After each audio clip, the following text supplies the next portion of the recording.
എല്ലാവർക്കും നമസ്കാരം. ഗുരുവായൂരിൽ നിന്ന് ഒരു ഉണ്ണിയപ്പം അതെല്ലാവരുടെയും ആഗ്രഹമാണല്ലേ? അതിൻ്റെ ആ രുചി അങ്ങോട്ട് നാവിലേക്ക് വരും ആലോചിക്കുമ്പോൾ തന്നെ. ഒരു അനുഭവം കേട്ടാലോ? ഒരുപാട് കഷ്ടങ്ങൾ അനുഭവിച്ചു. ഒടുവിൽ ഭഗവാൻ ഒരുപാട് അനുഗ്രഹങ്ങൾ തന്നു. വീടില്ലായിരുന്നു, വീട് തന്നു. അതിലെല്ലാം പുതിയ സാധനങ്ങളുമായി സർവ്വ കാര്യത്തോടും കൂടി താമസിക്കാൻ പറ്റിയിട്ടോ. ഇന്നത്തെ അനുഭവം പറയാം. ഗുരുവായൂരിൽ പോയി നമ്മുടെ ഗ്രൂപ്പിലെ സിന്ധു ചേച്ചിയെ കണ്ടിരുന്നു. ഭഗവാനെ കണ്ട് തൊഴുത് ഭക്ഷണം ഭഗവാന്റെ അടുത്തുനിന്ന് കഴിച്ചു. ഇന്ന് 2 തരം കറിയും അച്ചാറും അവിടുത്തെ സ്പെഷ്യൽ മോരുകറി അതും കൂട്ടി ഊണ് കഴിച്ചു. അപ്പോൾ പായസം വന്നു. പാൽപ്പായസമാണ് എന്നാ കരുതിയേ, എന്നാൽ ശർക്കര പായസമായിരുന്നു. എന്താ രുചി! എനിക്ക് ആദ്യമായിട്ടാണ് കിട്ടുന്നത് കേട്ടോ. അമ്മ ഹോസ്പിറ്റലിൽ കിടന്നപ്പോൾ വഴിപാട് നേർന്നിരുന്നു. അത് കഴിക്കാൻ ഇന്ന് പോയത്. വഴിപാട് കഴിച്ചു.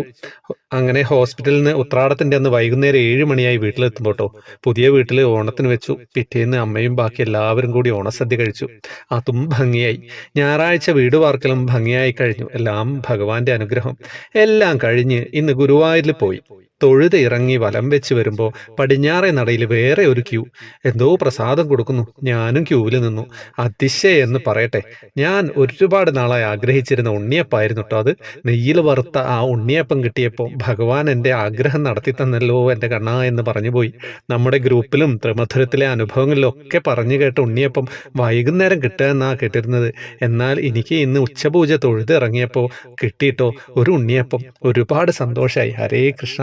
ആ ഉണ്ണിയപ്പം നെയ്യിൽ ഉണ്ടാക്കിയ ഉണ്ണിയപ്പം കേൾക്കുമ്പോൾ തന്നെ ഒരു സുഖമല്ലേ! എന്താ കഥ അല്ലേ! ഈ സന്ധ്യയ്ക്ക് നിങ്ങളോട് പറയാൻ പറ്റിയ ഏറ്റവും മനോഹരമായ അനുഭവം എല്ലാവരിലേക്ക് എത്തിക്കുക. വാട്സപ്പ് ഗ്രൂപ്പിൽ വരാം. എല്ലാ മാസവും 7 പേർക്ക് കൃഷ്ണവിഗ്രഹം സമ്മാനം കൊടുക്കുന്നുണ്ട്. ഫേസ്ബുക്കിൽ കമൻറ്റ് ബോക്സിൽ ഡീറ്റെയിൽസ് ഉണ്ടാവും.